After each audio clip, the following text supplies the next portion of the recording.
No. प्रायः देखा गया है। Have to sit down. बैठिए, बैठिए, अरे बैठिए, अरे बैठिए, अरे पूरा बैठे, उनको बैठा रहो। अरे मेरा काम है। माननीय सदस्य, अपने वित्त मंत्री के भाषण में हस्तक्षेप मत करिए।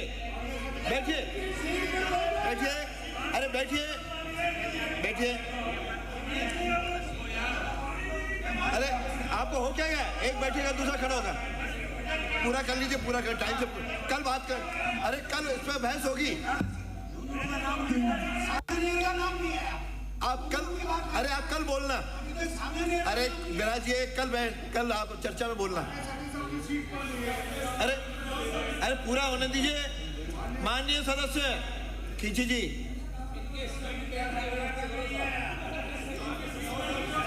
प्रायः देखा गया है कि बरसात व बाढ़ के दौरान जल बहकर व्यर्थ चला जाता है। बाढ़ सुरक्षा प्रबंधन के साथ साथ ऐसे जल का सदुपयोग हो सके, इसके लिए दीर्घगामी योजना बनाकर हम रन ऑफ वाटर ग्रिड स्थापित करेंगे। इस ग्रिड के अंतर्गत 30,000 करोड़ रुपए से अधिक की लागत से विभिन्न कार्य करवाए जाएंगे। इन परियोजनाओं एवं कार्यों का विवरण मैं सदन के पटल पर प्रस्तुत कर रही हूँ। एक बजट बनाने वाले को धन्यवाद तो दे दो। आप बैठिए, कल आप प्रस्ताव लाना, कल करेंगे।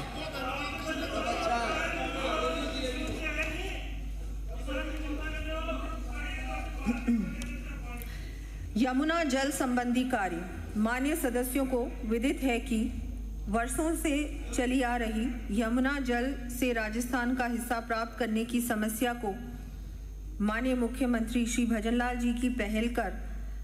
जी ने पहल कर केंद्र सरकार के सहयोग से समाप्त करते हुए 577 MCM पानी हेतु 17 फरवरी 2024 को हरियाणा से MOU कर प्रदेश को अपना हिस्सा दिलाने का ऐतिहासिक कार्य किया है।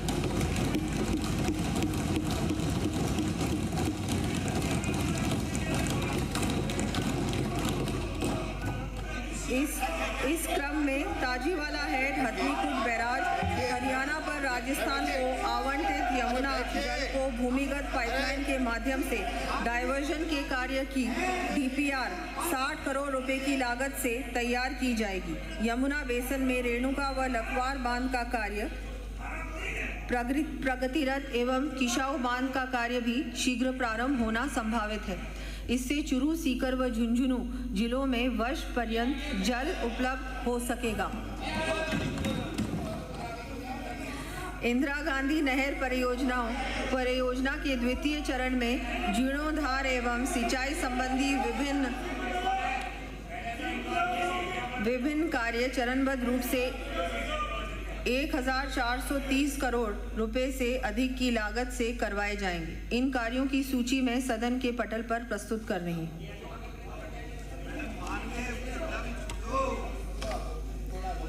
फिरोजपुर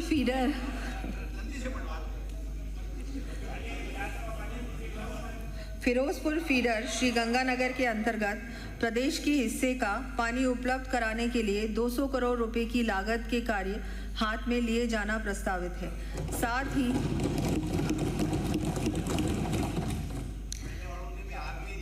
साथ ही नहरी क्षेत्र में डिगी निर्माण हेतु इस वर्ष 5,000 किसानों को अनुदान दिया जाएगा।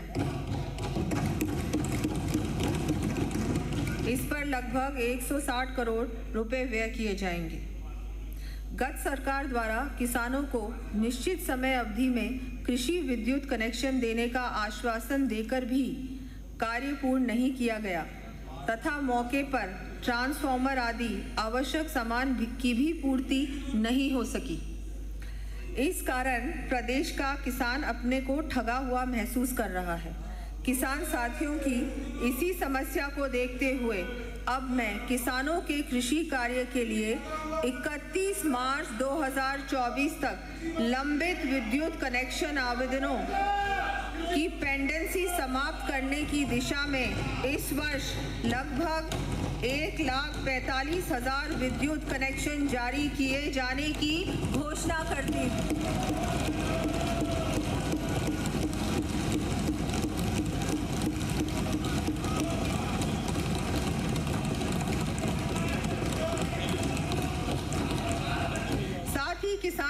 की सुविधा के लिए कृषि कनेक्शनों के विद्युत भार को बढ़ाने हेतु स्वैच्छिक भार वृद्धि योजना वॉलंटरी लोड डिस्क्लोजर स्कीम लागू की जाएगी। माननीय सदस्यों को जानकर प्रसन्नता होगी कि हमारी सरकार द्वारा वर्तमान में कुसुम योजना के माध्यम से कृषि कनेक्शनों के सोलराइजेशन करने के फलस्वरूप आगामी वर्ष से प्रारंभ करते हुए चरणबद्ध रूप से किसान भाइयों को दिन के समय में सिंचाई हेतु बिजली दिए जाने का कार्य वर्ष 2027 तक पूर्ण कर लिया जाएगा।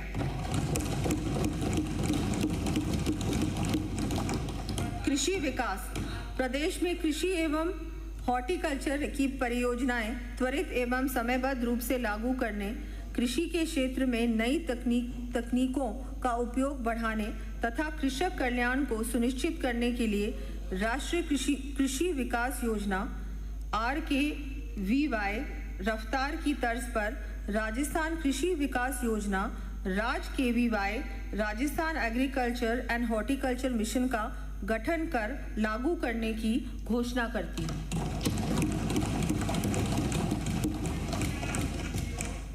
इस वर्ष RAJ-KVY हेतु 650 करोड़ रुपए के कार्य हाथ में लिए जाने प्रस्तावित हैं। कृषि उत्पादन बढ़ाने के लिए किसान भाइयों को आधुनिक